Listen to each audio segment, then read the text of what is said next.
Hello viewers, নয়নতারা গাছের প্রতিটি পাতা সবুজ কিভাবে রাখবেন, গাছের গ্রোথ হবে তরতরিয়ে কিভাবে, এছাড়া নয়নতারা গাছকে রোগবালাইয়ের হাত থেকে কিভাবে রক্ষা করবেন আর গাছে কিভাবে বা ফুলে ভরিয়ে তুলবেন, সমস্ত বিষয় নিয়ে হাজির হয়ে গেছি আমি বিশ্বজিৎ।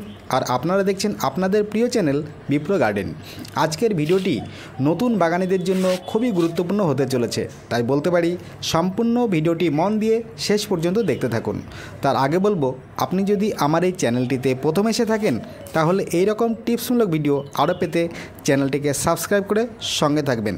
তাহলে চলুন শুরু করা যাক। বন্ধুরা, সবার প্রথমেই বলবো, নয়নতারা গাছকে বৃষ্টির জলে ভিজতে দেবেন না, কারণ এই গাছ অতি অল্পেই বৃষ্টির জল দ্বারা ফাঙ্গাসের কবলে পড়ে পাতাগুলি ও কচি ডগাগুলি ঝলসে যায়। এর প্রভাব বেড়ে গেলে গাছটি বাঁচানো দুষ্কর হয়ে ওঠে। তাই কখনও পাতা ঝলসানো নজরে পড়লে সঙ্গে সঙ্গে পরন্ত বেলায় লিটার প্রতি 2 থেকে 3 গ্রাম যে কোনো ফাঙ্গিসাইড ভালো করে মিশিয়ে নিয়ে পুরো গাছকে ধুয়ে দিতে হবে। তাছাড়া কখনো কখনো পাতা জটা ধরা দেখতে পেলে মিলিবাগ বা চোষক পোকার আক্রমণ ঘটেছে বুঝে নিতে হবে। তাই তখন তো কীটনাশক দিতেই হবে।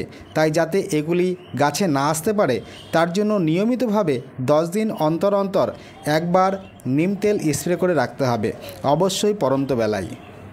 এবার আসি গাছের গ্রোথ কিভাবে তরতরিয়ে করবেন। তার জন্য দরকার সামান্য ডিএপি ও কিছু কলার খোসা। বন্ধুরা, 5 থেকে 6টি কলার খোসা ছোট ছোট করে কেটে 4 থেকে 5 দিনের জন্য কোনো ছায়াযুক্ত স্থানে ভিজিয়ে রাখবেন। এবার এই জলটি ব্যবহারের ঠিক আগের দিন 1 লিটার জল হলে হাফ চামচ মতো ডিএপি মিশিয়ে দেবেন। এবার 24 ঘন্টা পার হয়ে গেলে এই খোসা সমৃদ্ধ জলটি কোনো ঝাঁঝরি দ্বারা ছেঁকে তার সঙ্গে ফ্রেশ ঠান্ডা জল 50% মিশিয়ে 10 ইঞ্চি টবের জন্য 100 থেকে 150 ml মতো সপ্তাহে 1 দিন ব্যবহার করুন। দেখবেন চারা গাছ থেকেই ফুল আসতে শুরু করবে, সেই সঙ্গে গাছের গ্রোথ থাকবে অসাধারণ, প্রচুর শাখা পোশাকায় ভরে উঠবে গাছ। এবার আসি গাছে কিভাবে ফুলে ভরিয়ে তুলবেন। বন্ধুরা, তার জন্য 50 গ্রাম ওজনের একটি পেঁয়াজ নিয়ে নেবেন। এবার এই পেঁয়াজকে ছোট ছোট করে কেটে 500 ml জলের মধ্যে ভিজিয়ে 3 থেকে 4 দিনের জন্য ছায়াযুক্ত স্থানে রেখে দেবেন। আপনারা চাইলে পেঁয়াজের শুকনো খোসাও ভিজিয়ে রাখতে পারেন। এবার এই জলটিকে ছেঁকে নিয়ে সেই জলের সঙ্গে 50% ঠান্ডা জল মিশিয়ে খুব সকালে নতুবা পরন্ত বেলায় গাছের মাটিতে ব্যবহার করবেন। দেখবেন গাছ ভর্তি করে ফুল চলে আসবে। যাদের গাছে ফুল আসছে না, আপনারা অবশ্যই এই কাজটি করবেন, দেখবেন ফুল পেয়ে যাবেন। তবে 10 দিনে একবার এই কাজটি করে রাখতেই হবে। এবার আসি গাছের পাতাগুলি সবুজ কিভাবে রাখবেন। বন্ধুরা, তার জন্য 1 লিটার জলে 1 চামচ বাজারের কম দামের চা পাতা 2 দিনের জন্য ভিজিয়ে রাখবেন। তারপর তা ছাঁকনি দ্বারা ছেঁকে নিয়ে গাছের মাটিতে ব্যবহার করবেন।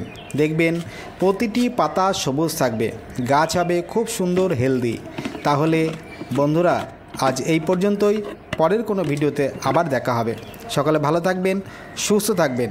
আর হ্যাঁ, কোনো প্রশ্ন থাকলে অবশ্যই তা কমেন্ট বক্সে লিখে জানাবেন। ভালো লাগলে একটি লাইক করে পাশে থাকবেন।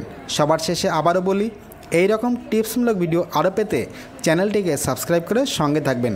সম্পূর্ণ ভিডিওটি দেখবার জন্য অসংখ্য ধন্যবাদ। নমস্কার।